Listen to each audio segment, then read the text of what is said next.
And this is when the moments turn to memories. And this is when the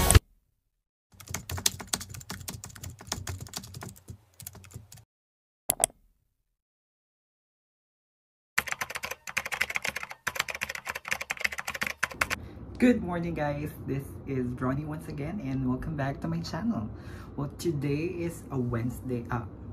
Today is a Sunday and it's our rest day. So since it's our rest day, we have to go somewhere else to relieve our stress during the weekdays of working. So wanted to share with you guys that on my TikTok feeds, I was able to find this park. The name of the park is Shaalam Taman Tasik.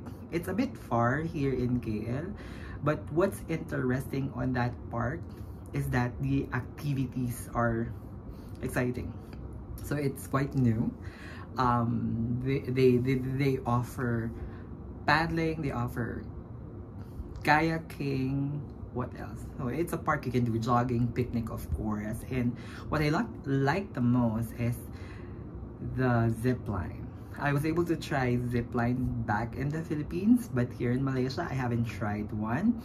So they called it Flying Fox actually. So you ride the zipline and you can if I'm not mistaken, you can rent like a GoPro, or what do you call this, a drone, so that you'll have that good shot while you're on the zipline. So it's pretty cheap actually. The zipline costs 10 for children and 15 for adults.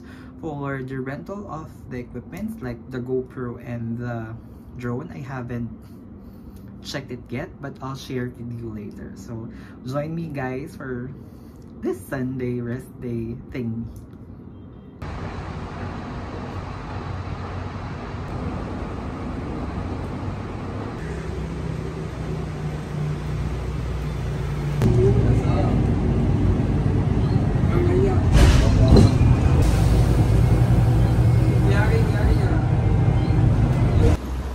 So there you have it guys, bumaba na tayo ng bus and yung bus stop na binabaan natin ay PKNS. Gumamit lang ako ng Move It kasi hindi ko to alam. Right now we're walking 550 meters papunta dun sa Taman Tasik, Shaalam. Actually Shaalam na to. Yung ano ba? Yung palatandaan for you to baba dun sa bus is yung Immigration, ayun, Habatan Immigration. Ayan, dyan kayo bababa. Habatan Immigration Salon. And we made it here guys. Ito na yung gate. Ayan, 2020. Ito na yung pinaka-entrance guys. Ayan, it looks nice. And then yung PKNS, ito pala siya, yung PKNS. Dun lang tayo sa kabilang side bumaba. So, let's go inside.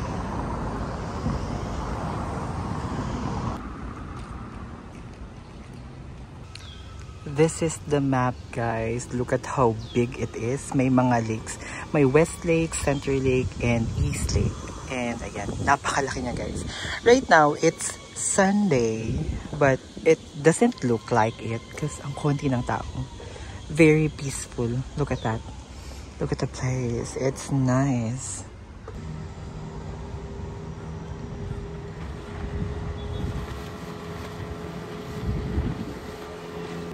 We are now inside of Taman Tasik, Shaalam guys, and right now we're in one of the lakes, and ayan yung unang activity na ito-try natin. That is the zipline, the Flying Fox that I'm talking about.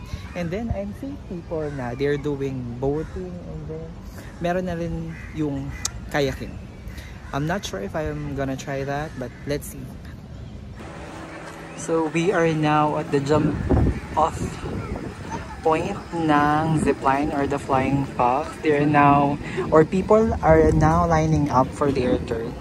I'll just go inside and see how much. Pero based on my research, it's just 15 ringgit.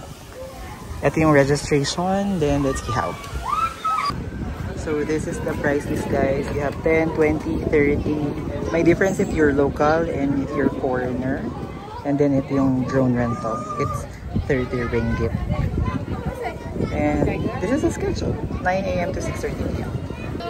So we have to fill up the registration form here and pay here. Then after that, we have to go up for our turn. On the second floor, guys, after the registration, when you go up, this is where you are going to wear your harness and helmet for safety. Let's just wait for our turn.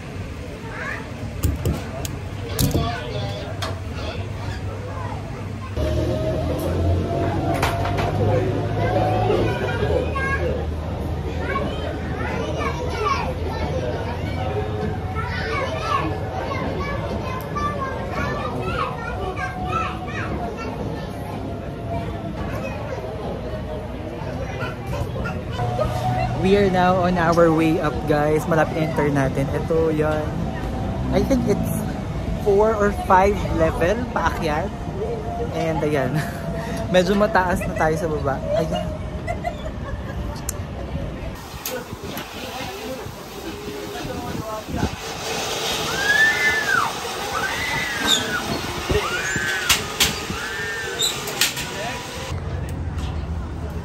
So this is the view guys from above. Ayan siya. Look at that.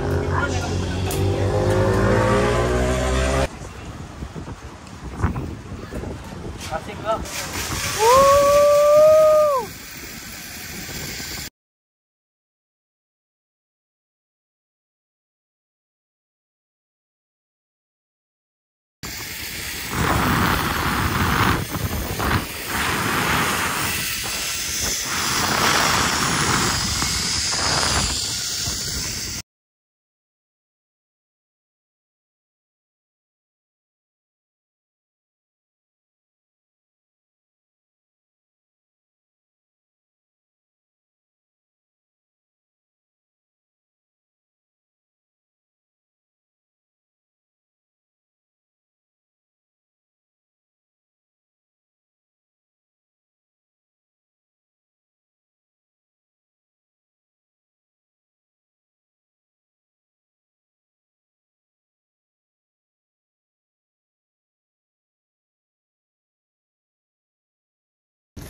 And we're done, guys. It lasts for about a minute and 30 seconds only. And what's good thing is that since hindi siya two-way, after our ride with the Flying Fox, ibabalik tayo dun sa jump-off point using the boat here. May boat siya papunta dun, pabalik sa jump-off point. So, while waiting, let's enjoy the view.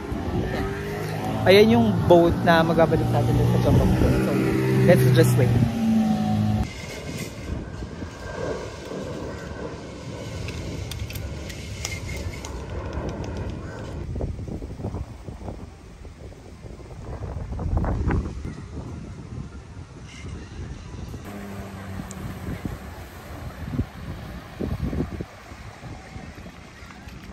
So we will ride here, guys, to go back to the jump-off point.